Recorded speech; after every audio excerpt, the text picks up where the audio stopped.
Before I get started with this video, I want to make a few things clear. I am not a professional gunsmith, but I have built two 1911s from bare frames and a collection of parts and modified and tuned a handful more. I'm a mechanical engineer and I like to think I have a pretty intimate understanding of a lot of mechanical systems. All the gunsmithing I do as a hobby has been self-taught. I certainly do not have more knowledge or experience than a professional gunsmith that does this kind of thing for a living. Now with that out of the way, my buddy picked up this 4¼ inch Springfield DS Prodigy and was kind enough to let me make a video with it, so shout out to him. This gun should be reliable out of the box, and I know a lot of them have not been, which is pretty unfortunate. It seems that the 5-inch guns are also having more issues than the 4¼ inch guns. I do gunsmithing as a hobby and love projects like this, so I offered to tune up and smooth out this Prodigy for my friend for free. I am very familiar with the 70 series 1911s and have been wanting to get my hands on a double stack 1911 to play with anyways. I wanted to shoot it, identify any reliability issues, and see what I could do to increase performance and make it reliable without replacing any parts. A lot of things will loosen up and break in with a few hundred rounds, but I'm expediting that process and in a lot of cases cleaning something up more than it would be from normal use. I will show what I have done to this gun to increase performance and reliability. I will talk about some parts and upgrades I would do if it were mine, and may eventually replace and fit some parts on this gun for my buddy if he wants me to. I wanted to get some information out there about this gun because I really enjoy making these videos and this is a popular new firearm. Before getting into the work on this gun, I watched a lot of videos, and the ones that were most helpful on this platform were from Atlas Gunworks, 10.8 Performance, and Nobody Training. So this video is going to be quite long as I want to go into a lot of detail and be as thorough as I can and get as much information out there as I can. So if what I have said so far is of interest, then stay tuned and thanks for watching. If you clicked on this video because you were thinking about buying this firearm, I will quickly share my thoughts on it and who I think this gun is for. Keep in mind, I'm just some random dude on the internet, but if you watch the rest of this video, it may give you an idea if I am someone whose opinion you'll want to trust. I think you should buy this gun for the following reasons. One, you want to get a double stack 1911, you don't want to pay staccato money, but you also don't care that much about performance. You're likely to leave the gun in its factory configuration, fully aware that as it comes out of the box, it's pretty unimpressive. So, you would want to buy the 4¼ inch gun, this one, as it seems to be the most reliable of the two. This may include duty or carry purposes. Second reason you would want to buy this gun. You want to get a double stack 1911 without paying staccato money up front, and you do care about performance, but you also have the skills and knowledge to clean up the gun like I have and fit different parts to it and tailor it to your liking and desired level of performance. For me and what I like to do, this would be a great gun.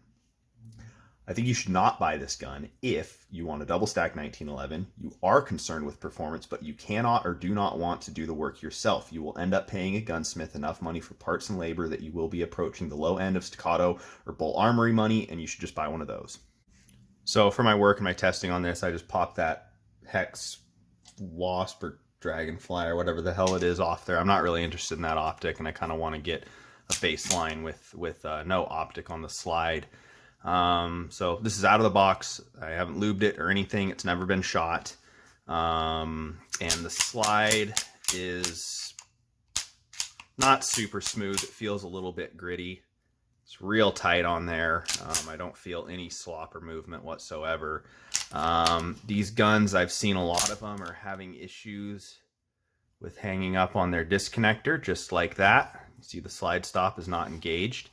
That's a pretty easy fix, just kind of polishing up the interface of the slide with the disconnector.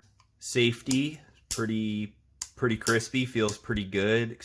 When it's off, it moves a little bit. Got a little bit of squish to it on the bottom. I don't really like that. Beaver tail feels pretty good. I personally like a little bit more spring pressure on my beaver tail than that, but I'll probably leave it because it's not loose or rattling around. Slide stop is kind of a pain to engage from the bottom side because it's so flush with the grip, but works nicely to drop the slide from the top side. Magazine release feels a little bit gritty. Trigger, there's the take up, that feels a little bit gritty. Nice defined wall. Nice clean brake, not a lot of creep. It's heavy. There's quite a bit of over travel but this has an over travel adjustment screw, and I'll obviously adjust that, reset. Pretty gritty feeling, pretty long, not as positive as I would like, and of course it'll be shortened up once I take that over travel out of there. So that's kind of the baseline on the gun right out of the box. Haven't touched it or done anything to it. I'm gonna try to get some trigger pulls for the baseline here.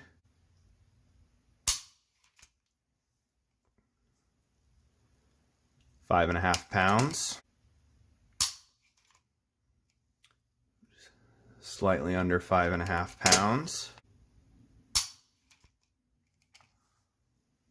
It's about 5 1/4. This grip safety also kind of disengages a little bit further into its travel than I would like. So I'm gonna make sure that I modify that when I'm in there. The only thing I'm going to be doing before I take this to the range is field strip it and lube it up with some Hops number 9 after kind of wiping it down, and you know, make sure there's nothing in the bore or the chamber or anything like that. And all the range ammo I'm using is this Blazer aluminum case 115 grain. This stuff has been incredibly reliable and consistent for me, and I've shot, you know, probably 2,000-3,000 rounds of it, something like that. This is my preferred range ammo, so I think this is going to be an adequate round for testing function and reliability on this. This is footage from the initial trip to the range I did with this gun to test fire it and gauge reliability. I am shamelessly stealing the 10.8 Performance test fire protocol. I will link in the description down below to the video where he does his test fire protocol on this firearm. He goes into a lot of great detail about it. Pretty much with the magazine and rounds below the one being pulled out of the chamber, it can affect the ejection and extraction, and you can see I got a couple of malfunctions, and so this indicates to me that the extractor needs a little bit of work.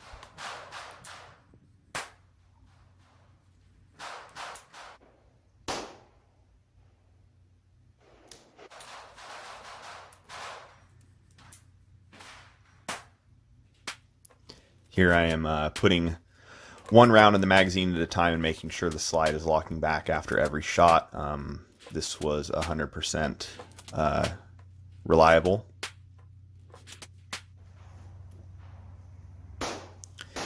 Here I'm just kind of checking general ejection pattern with 10 rounds in a magazine, and it's a little bit sporadic. Checking that the slide will chamber around by releasing the slide stop on a full 17 round mag, and then everything functioned fine on a fully loaded mag. Same thing here with the 20 round. Make sure it'll chamber that first round on a fully loaded magazine, and it functioned just perfectly.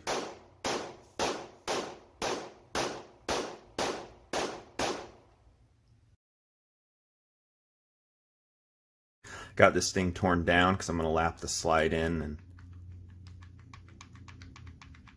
I don't know if you can hear that, but the slide definitely loosened up even in those initial, 120 rounds I shot at the range.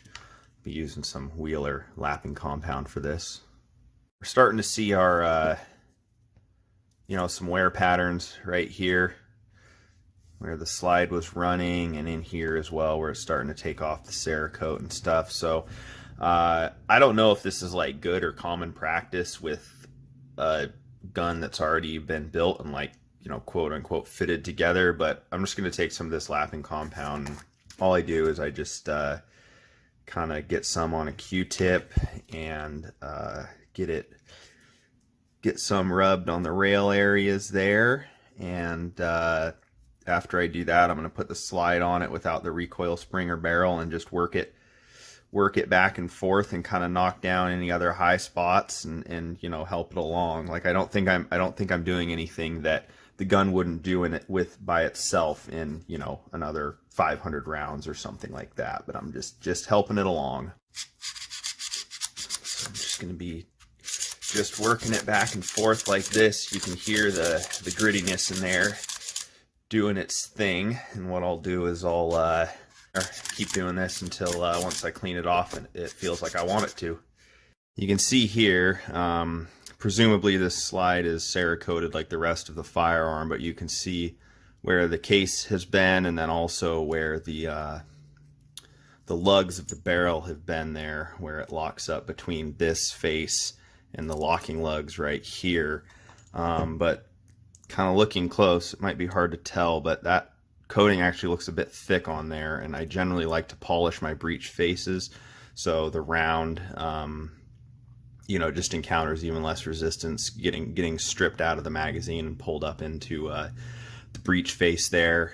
So I'm going to go ahead and polish this. You can see that the extractor is out of it, the firing pin is out of it. Didn't go too crazy here with the breech face, but I just mainly wanted to get kind of some of the unevenness of the coating wearing away, taken care of as the case slides up in this direction. This is a firing pin retaining plate that also retains the extractor over here on this edge, and you can see where it's shiny from hitting the hammer, because as the slide comes back, this is actually the face that contacts the hammer and recocks it. So again, just in the interest of slicking everything up and helping it with its wear-in process, I'm just going to polish this. All right, that looks a little bit better. Another thing I like to do, especially since we had issues with the disconnector hanging up, this edge right here is actually what interfaces with the back side of the disconnector as the slide comes back forward, as it reaches the end of its rearward travel. So this generally just has a chamfer on it. It looks like someone's already, maybe at the factory, they cleaned up the machining and the chamfer on this, but I'm going to do it just a little bit more, just again with a fine stone, not taking off much material at all here, just to give this a little bit better interface with the back of my disconnector. And also too, I kind of generally like to do this and polish this face too, because this face slides back and forth over the top of the next round in the magazine as the slide is cycling. So this little cutout right here is what the disconnector pops up into as the slide comes back into battery. And you can see where it's been rubbing there too. But what I like to do to just get that whole reciprocating mass system, I need a different stone. Where's my narrow one? Another thing I like to do is I like to get just a fine stone in here and just kind of polish that little edge right there and break that little edge a little bit. Just like this to smooth out the initial disconnector action as it comes out of that pocket when the slide comes back. So I'm trying to pull the extractor here, and it's pretty freaking jammed in there. I cannot get it out. So the only thing holding the extractor in is obviously this firing pin retaining plate right here. But this got me thinking, I wonder if I loosen this optic mounting screw and screw it out a few revolutions, can I pop that extractor out?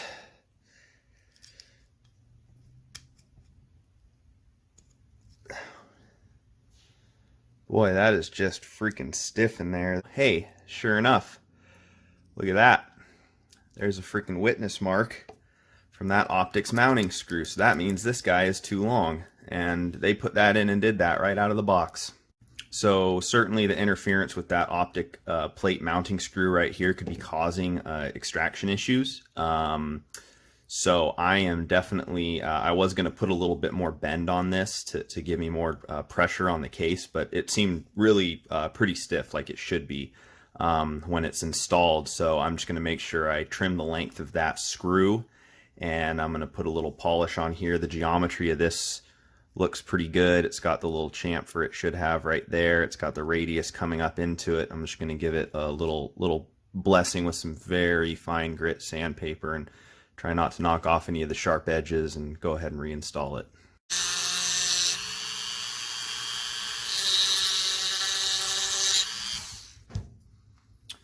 Just going to use the Dremel, a fine sanding drum, probably take about 1 millimeter off this optic plate mounting screw to make sure that it does not hit my extractor anymore.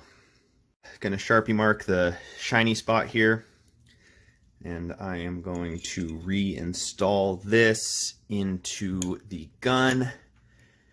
And then I will put my trim down screw in, tighten it, and make sure it does not disturb the Sharpie that I put on that extractor. And then once I know that's good, I'll touch up the end of the screw with some cold blue. Didn't do much, just gave it a little blessing with some 1000 grit right there where the rim of the case comes up into it as it's being fed. From the factory, the feed ramp comes polished. The chamber has a pretty nice finish inside of it, so I'm just gonna leave the barrel, not do anything with that. It looks pretty good. That firing pin feels like it has an awful lot of tension on it. This is the factory firing pin spring, and this is a Wolf Extra Power firing pin spring. The part number's 26101. This was a recommendation from 10-8 Performance. Pretty much this is a really, really stiff spring, and I would almost be worried about light primer strikes on steel case ammo, also coupled with the fact that the main spring on this is 20 pounds, not 23 or 25, more like a stock 1911. So I'm going to swap this spring out for this guy right here. There will be a little bit less preload on the spring just due to the difference in length, but once it's in there, it should give us adequate, like drop safety, but also make it so the firing pin is a little bit easier to push forward and really mitigate light primer strikes on hard primered ammo. I was noticing when I was putting the firing pin back in that it felt really gritty, so I put a Q-tip in there, and this is what came out of the firing pin channel. So yeah, definitely want to probably pull your firing pin and check that if you got one of these guns as well. This is the factory recoil spring, and if I'm not mistaken, it's 13 pounds in weight, and with the performance out on the range, how the recoil felt, ejection and things like that, I think this is about the right weight. And I've seen lots of videos where people are saying that the 4 1/4 inch gun is sprung a lot better than the 5-inch gun. So I'm going to be leaving this spring and not changing it. Went ahead and threw a Wilson Combat Shok-buff in this thing. I've heard pros and cons about them. I've used them a lot in 1911s and some Berettas and things like that for thousands of rounds and never had an issue with them. I think they're a good idea. The theory behind them is sound. I also want to check that the recoil spring doesn't close or bind before the Shok-buff or the recoil rod, guide rod hits the slide right here, because if that happens, then the spring will put a bunch of force on the step inside of this reverse plug and could blow out the end of it eventually. So this one looks good to go. So I got the grip off here, and you can see there's quite a bit of flashing and goobers from the polymer molding, and then likely maybe some machining operations they did on it. So I'm going to clean all that stuff up. Looking at the trigger here, it does have a provision for over travel adjustment that I will adjust once the gun is all back together. I'm starting to see where it's rubbing and wearing into this plastic grip module, and also where it's touching on the disconnector right back here. So this will get polished. I'll make sure that I don't have any sharp edges from the stamping and forming process of this trigger bow. It would have been cool if they put in a pre-travel adjustment tab or two, but maybe that's too much to ask for at this price point. And then also sticking the trigger in here, it's not as free as I would like. I can feel it rubbing on stuff, and I can actually make it stick like that. So I need to open up the channel where the trigger and the trigger bow rides as well. I shined up the sides of the trigger bow and the end of it there. I didn't do too much on these pieces because it didn't really need a whole lot. And also it was mainly hanging up around the trigger shoe in the frame is the cause of that sticking and extra friction that I had. So you can see here, I just a little bit, just ever so gently got in there with a file, removed a little bit of material down here on the bottom of the trigger channel as well, and then there was some flashing, some plastic mold flashing and stuff that I cut off, and now the trigger feels like it should. Moves in there, no resistance whatsoever, no sticking, so that's all fine and dandy now. It didn't take a whole lot, which was cool. And then of course on 1911s and 2011s you got to check this, but if there was an issue with this I would have noticed it already. I would have noticed wear marks on my mag. I would have noticed it by feeling it when I put magazines in the firearm, but that's just another thing to check when you're fitting a new trigger bow to a 1911 or a 2011. So this stuff is kind of probably unnecessary, but polished the ends of the mainspring, kind of polished up and shinied up the outside of the plunger and down in this little cone where the hammer strut rides. I'm not going to do anything with this because it doesn't really move. I mean, this retains your mainspring housing pin like that, but it doesn't really do anything else. And then I look down inside here, and you know, it looked pretty nice and smooth. Couldn't see anything in there.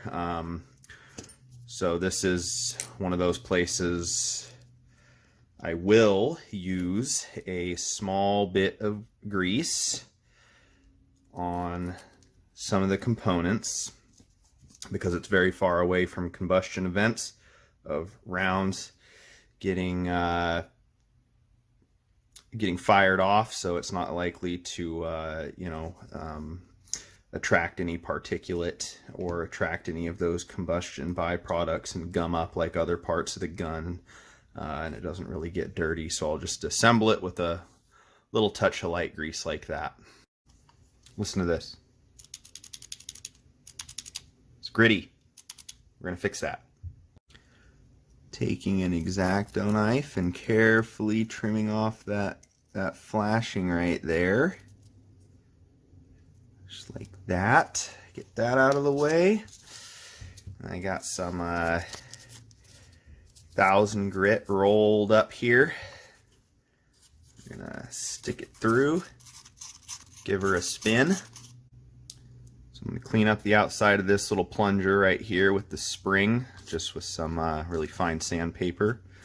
And then you can see all these marks from the metal injection molding process, and I can feel them. They're a little bit proud in some spots. And I'm also gonna smooth out and polish the area where the magazine contacts it.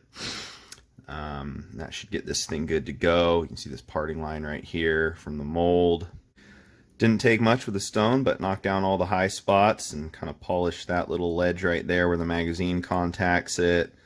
Kind of knocked down some high spots along this parting seam. I twisted some 1000 grit around in there to smooth out the plunger hole. Kind of got a little polish on the plunger itself, and this is actually one of the few places on a 1911 where I'll use a little bit of light gun grease, because this is pretty much in a position where it's far away from the constant barrage of carbon from firing, so generally you can kind of put some grease on it and stuff won't stick to it and gum up in there. Still making a little bit of that noise, but it feels a lot smoother. There's no grittiness and no places where it feels like it's hanging up in its travel. So before I start yarding components out of this, I guess you'd call this the frame. Yeah, it's a serialized frame. Anyways, I'm just kind of looking at different places here, and mainly the machining and the coating looks really nice, but there's a bit of some goobers right there, some burrs left. And then on the underside, right here, there's a little burr there left from machining the pocket for the ambidextrous safety there. So I'm going to take care of those two things really fast before I proceed. Doing some work on the Sear here. I did a little bit of polish on the Sear face. I actually do have a primary and secondary angle on it, and this Sear face is really narrow. What I like about aftermarket Sears made out of like tool steel and stuff is that they usually have a wider face, and of course this is metal injection molded, so it's going to be softer. It's not going to last as long. I didn't change any angles or anything on it. I was very careful with that, but I used a super fine ceramic stone to just get a really nice polish on it. It wasn't bad, but I touched it up a little bit. And then you can see I knocked down some high spots on the side here by doing this. Knocked down some high spots on this side by doing this, because that Sear pivots within here and I want it to be nice and smooth and free as it's pivoting. I check that my disconnector moves through there nicely, nice and smooth, and there's no issues there. And then these two tangs here and on the other side run on the disconnector there, so I gave those a little attention. And then this leg on the other side of it is actually where the Sear spring sits, so I gave that a little bit of attention too. So now this thing is really smooth, ready to go back in. So looking at this hammer here, you know, similar thing I did to the Sear, just knocking the high spots off the edges here where it rotates within this frame, and I could actually feel it before kind of hanging up in here. And I'm actually going to get a narrower stone in here and clean up both of these edges right here. So you can see there was some high spots that got knocked down on the edge of this guy, and then this right here is your safety catch hook, and then here's your actual hooks for the fully cocked hammer position. And I did touch those up a little bit and shine them up, but you got to be really careful, and you got to have a stone with a really sharp edge on it, so you can keep it, you know, perpendicular to that surface and work it really slowly like this, and just get just a little bit of polish on that. And you don't want to change the angle of this, because that could create an unsafe condition with its you know, how it matches up with the Sear. But I just got those shinied up just a tiny bit. And then I also kind of took some fine grit sandpaper and polished up the tip of my hammer strut where it contacts the mainspring plunger.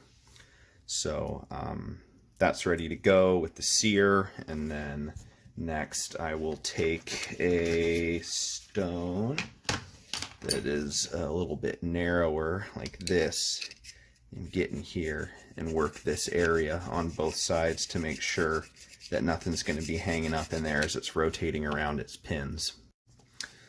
I checked how the Sear and the hammer pin fit in the frame. It feels good. And then another thing I'll do is just check that, see how that feels right there. I can actually feel a little bit of a goober as I twist it in the hammer there, the hammer pin, and then see how the Sear pin feels in the Sear. That one feels good. So I'll leave that alone, but I'm going to take some 2000 grit and just really carefully give it a couple of these. So this is a disconnector. It is metal injection molded, but it looks like they put a chrome finish on it, which is nice. So normally I would polish here where it contacts the back of the trigger bow, but that looks fine. Normally I would polish this angled face right here. That's what interacts with the middle tang on this leaf spring. This piece and this piece right here are what interact with the Sear, and those look pretty good. And I already checked this, and I don't need to do anything to the sides here or take down any sharp edges. But what I did do is very carefully polish this face right here, because it sits like this. As the slide comes forward, that's where the slide was hanging up. And of course I radiused the part of the slide that hits this and smoothed it out, but I want to do the same to this. So I got a really nice finish on that, and then it has 1, 2, 3 angles, and there was sharp edges between those, so I knocked those sharp edges back a little bit while being careful not to change the height of this tip, because if this tip was shorter, it may not get pushed down enough by the slide during cycling to actually disconnect the trigger. So likely what would happen is you would run into trigger resetting issues. And worst case is if you took this down a lot, you might even run into a situation where the slide could be out of battery, but the trigger is not disconnected by this. So you don't want to change the height of this nub on the disconnector, but this face, and the transition between those two and the top face can all be smoothed out. In the interest of making sure that this disconnector action is the smoothest it can possibly be, and you know, the slide won't hang up on it anymore when I'm done, in addition to the polishing of the slide and the disconnector interface, I'm just going to go ahead and get some 2000 grit down in this hole and kind of get some of the big goobers of the coating and stuff that may have fallen down in there, and feels really nice. So this is the Sear leaf spring. This tang is for the beaver tail grip safety. That felt fine, so I'm going to leave it. This tang acts on the back of the disconnector right here on this face, and this has a nice finish on it. And then I polished the tip of this guy right there, and then this one, this little piece of it right here goes just like that on the back of the Sear, and so I already did some work there, but I polished that up a little bit too. And so this middle tang largely kind of affects the feel of the trigger in terms of the take up and how positive the reset is, and I rather liked the feel of it. So I'm going to leave that tang. If my beaver tail needed to be stiffer, I would bend this this way. If my beaver tail needed to be less stiff, I would bend this tang that way. If I wanted my take up and reset to be lighter, I would bend this spring back. If I want it to be heavier, I would bend this forward. I mean, honestly, tuning these springs is a whole art form in itself. I know just enough to be dangerous, maybe a little bit less than that. But what I can tell with this gun is usually this tang right here is a lot further back this way. Usually the one that contacts the back of the disconnector is in front of it. And this one rides on the Sear and pretty much has, you know, it has a heavy influence on the weight of the actual brake of the trigger pull. So I'm going to give that a little bend. And we're gonna, and what I'll do is after I get all these pieces cleaned up, I'm gonna put everything back in the gun and try my trigger and adjust this tang for the Sear, and I don't know, maybe this one if I need to get the trigger pull how I like it. But this will be a good starting point right here about that separation distance. Atlas Gunworks did an awesome video on how to tune Sear springs. I will try to remember to link to that in the description of this video, but I still have some more work on the critical internals before I start putting it back together, and then I can dial in my my Sear spring. I mentioned in the beginning of this video that I wanted to change the point at which the grip safety disengaged, so that's what I'm working on right now. The tang on the grip safety physically blocks the trigger bow from coming backwards any further, and the rearward travel of the grip safety is determined by where the little tang on the underside of it hits the mainspring housing right there. So I put that in, I put the safety in there just to hold it, and I go, okay, well, there's that, and then I check by moving it and feel, I check where it disengages right there. That's about halfway through its travel. I'm pretty happy with that. So you can see the tang moving right in there, and the trigger comes back and physically hits it, and then as you pivot it up and push it in, it lets the trigger bow slip past. So what I'm actually adjusting the trigger bow hits here, and then this gets pivoted and comes up over it, and the trigger bow goes back. So I just filed out, you can kind of see a little step in it right there. I just filed out a little bit of that, trying to keep it nice and square, and now that has changed where the grip safety disengages. You want to be careful with this, because if you do this too much, your grip safety could be very unsafe and get bumped a little bit and you know, flop up over the trigger. Or if you do it too much, it's just would never ever block the trigger from traveling rearwards, and then your grip safety is inoperable. So little adjustment that I did. I'm happy with it now. I like to polish up the tips of the plunger that goes right here for the thumb safety, and the slide lock on this side, and just make sure it's all clean and smooth on the sides. And then also, based on what I saw in the firing pin channel, I'm going to go ahead and run a pipe cleaner through here, make sure there's no sandblasting media left over. It looks fine. This is just one of those places where I'll add a tiny bit of just light grease in there. So on this ambidextrous safety here, it goes together like that, and there's no issues there. But I noticed that when I was pulling it in and out, it felt a little bit gummy and gooey down here in this hole. So I hit this with some 2000 grit, just, you know, not trying to loosen up the fit between the frame and this shaft here on either side, but just trying to make sure I get any high spots off. And then I twisted up some 2000 grit and put it through the hole and just gave it a few twists just to clean everything up in there. And now it still feels good, but it's a lot smoother. So there's some mush right there in the safety, in the off position, and what controls the downward movement of the safety lever is this lug right here hitting the frame on the bottom side.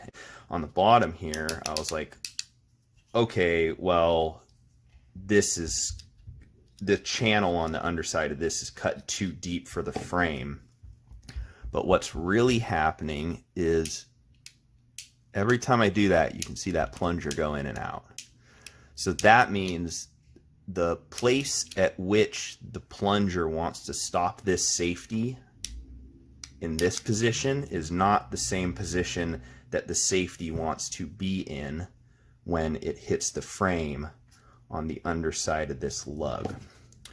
So what I need to do is I need to take a little diamond bit, a little ball end diamond bit, and I'm going to take this little pocket that's kind of cruddy anyways and move it up here just a slight bit, and then the position which this plunger wants to engage it will be up a little bit higher, and that means the safety will be lower, and hopefully that will coincide with where this little cutout area right here wants to rest on the frame right here. So now with the safety in the off position, it's solid and not moving anymore. I just took this pocket. I didn't try to make it any deeper or anything like that, because then the plunger would have less force coming in there because the spring was more extended. But pretty much I took this little pocket and I moved it up this direction right here. And then I smoothed the transition out over here with some 1000 grit sandpaper to make it nice and smooth. And I just used this little carbide ball mill for my Dremel tool and a little magnifier glass headset. And pretty much I just ground out a little bit on the top, put it in, checked it, pulled it out, ground a little bit more that way, pulled it out, checked it, and snuck up on the fit of it. And so now it's fit really nice. I'm really pleased with the feel of it. So I have Sear disconnector, Sear spring, hammer strut, main spring all in there. I'm gonna check my trigger pull weight. I got the slide on there so I'm not bashing the hammer into the frame. And so now I'm gonna start taking trigger pull weight measurements and bending my Sear tang of the Sear leaf spring and see where we're at. So before I was right around 5.5 pounds, and now 3.5. So after I put things back together and checked my trigger pull weight and checked the action and stuff, the slide was still hanging up on the back of the disconnector right here, just barely every now and again. And after kind of things set in and got where they wanted to be, the trigger kind of went back up more towards 4 pounds. So what I'm going to do is take the Sear spring out and readjust it. Again, middle tang pushes directly on the disconnector and will directly affect the force with which the disconnector is pushed upwards. So I'm going to adjust that one back just a smidge. I don't want to make my my trigger return too mushy or not very positive. And then also to get that trigger weight back down, I'm gonna adjust my Sear leaf just back a smidge, trying to get it closer towards like 3.5 pounds, something like that. So after that final Sear spring adjustment, specifically the disconnector leg, super smooth, no hanging up on that disconnector at all. I can't even feel it. So that fixed that. So with these magazines, I had no issues with the top round being stripped off on a fully loaded mag like I've seen with some of these guns. But an interesting thing on this is that you can see on this 20 rounder right here, the feed lips have been polished. And this is, you know, right out of the box from the factory. I haven't done anything to them, and these have not. So you can hear the difference in the roughness right there from the stamping process. And that one's nice and smooth and has been touched up. So I'm guessing Duramag got a spanking from Springfield saying they need to smooth out these feed lips before releasing the magazines, because I saw quite a bit of feeding issues with these.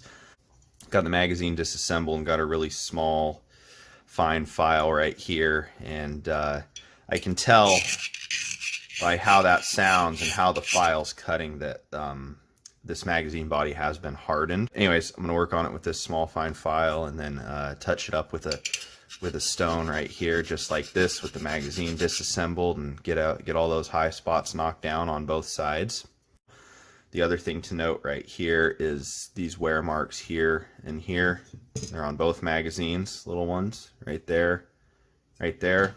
Those are from these screws. So you can see that it is kind of protruding from the frame, so I'm going to Dremel those flat with the frame, and there's not good access to get in there while they're installed in the gun, so I'm going to have to take them out, cut some off, fit them back in, see how it looks. But I don't want those screws hitting anywhere on the magazines. I haven't touched these up with cold blue yet, so it was easier to see, but now they're flush down there with the frame on both sides. They're not hanging out anymore. So to check that they're not going to hit the magazine, I put some Sharpie over the shiny spots on each magazine, and I'm going to take them in and out of there a few times and make sure they're not getting hit by those screws. I can also probably kind of look down in there and see that. But my Sharpie marks aren't getting touched, and actually they insert a lot cleaner towards the top now. That's actually kind of noticeable. So that's all set to go. I'm going to pull those screws out and touch up the end of them with some cold blue, and done with that. I know this platform can sometimes have issues with magazine over insertion, but this one, both of these magazines stop on the grip with their base plate before they run into the ejector right here. And also, I think sometimes I've seen magazines, they over insert so much that they'll actually, you know, prevent the slide from coming forward, and these don't have any issue with that. So you can bang these in, and they're not gonna over insert and damage your ejector or anything like that. All right, so all the work is completed on this. I would say all said and done, it took me somewhere between 6 and 8 hours. It's a little bit hard to judge because I was, you know, as I was doing all this, I was filming it, which took more time, but I would say probably, you know, if I sat down for 6 hours straight, I could do everything that I did to this gun. So it's really nice and slick now. Nothing's hanging up. My safety feels a lot more positive now that it's not mushy on the bottom side of the travel, and feels like a lot more solid place for me to put my thumb. Trigger feels really nice. Nice smooth take up. Wall, crisp break, minimal creep, minimal over travel. Reset is positive, audible, tactile, short. You know, and of course, when you do work on anything like this, you want to check your safeties. So thumb safety off, grip safety is preventing me from pulling the trigger. I like the disengagement point of the grip safety better now. Got to check that safety and really pull on it so everything's good there. And then also, if you do anything with the sear and the hammer, you want to yard on that hammer and make sure you can't knock it off the sear like that. That thing turned out freaking sweet. This is how it should feel, and maybe if it was more expensive than a $1,500 gun, it would come out of the factory feeling like this. I don't really know. Anyways, let's get some final trigger pulls here after that Sear spring adjustment that I just did. 3 pounds. 3 pounds. Right at 3 pounds. So that's pretty consistent. It actually came out a little bit lower than I was shooting for, but it feels so good. I know primarily my buddy's going to be using this as a plinker range toy, so having a 3 pound trigger in it is not a huge deal. If it was you know, duty or carry gun, I really would have kept it more around 3.5 to 4 pounds.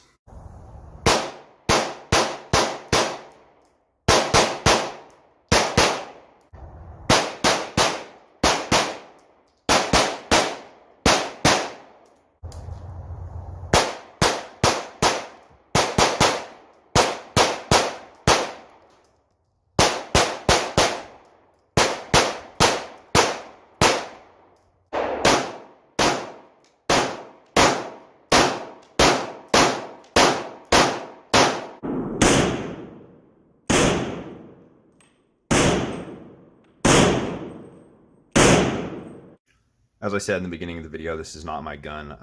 This is a buddy's gun. I'm working on it for him. But now that I've, you know, taken this apart, had my hands on every single piece of it, what would I replace if this were my gun? I would get an Atlas toolless guide rod. This one isn't bad. It's pretty easy to take down with a hex key, but it would just be quicker. I would absolutely replace this slide stop slide release with one that had a bigger shelf, so it's easier to actuate from the top and bottom. I would replace the thumb safety just because I don't really like the profile of this. It's got a pretty sharp edge on it, and I don't really like the feel of it when I'm trying to wrench down on it and mitigate recoil. I'd leave the grip safety. It feels fine. I would replace all of the critical action parts. I would get a hammer, strut, sear, and disconnector, and I'd make sure they're all high quality billet, probably a tool steel sear, stuff like that, just to make sure that my trigger job is as robust and reliable as possible. Let's see, I would get a flat face trigger that has a provision for pre-travel adjustment and ideally adjustable trigger reach, because I got pretty long fingers and I like my trigger face a bit further out. I would likely get a magazine release that has a provision for an oversized button on it, because I like those. I like oversized mag releases. I would either throw a Burris Fastfire 4 on it. I really like Burris. The Fastfire 3, I got a couple of them. The Fastfire 4 looks sweet. Or I would wait till the plates become available for an RMR footprint and put some sort of hollow sun on it. And then I would also stipple this grip. This texture is not bad, but it's not aggressive enough for me. I like really super grippy, aggressive texture on my pistols. So presumably, if you've made it this far in this obscenely long video, you have one of these guns, and I appreciate you hanging in there with me. I hope what I covered here has been helpful and informative. What I did to this gun applies to most 1911s and double stack 1911s/2011s. Possibly you have a Prodigy and want to slick it up or make it run better, or get as much performance out of it as possible. Or your gun is not reliable or running properly, and if that's the case, I would love to hear about your experience in the comments. I'm not encouraging anyone to undertake this work on their gun, but maybe you can find some tidbits in here that are applicable to what you want from your gun or the issues you may be having. Maybe you want a better idea of what a gunsmith may do to your gun to make it run better. But like I said in the beginning of the video, if you're paying a gunsmith to work on this Prodigy for you, you probably should have just bought a Staccato. Anyways, thanks so much for watching.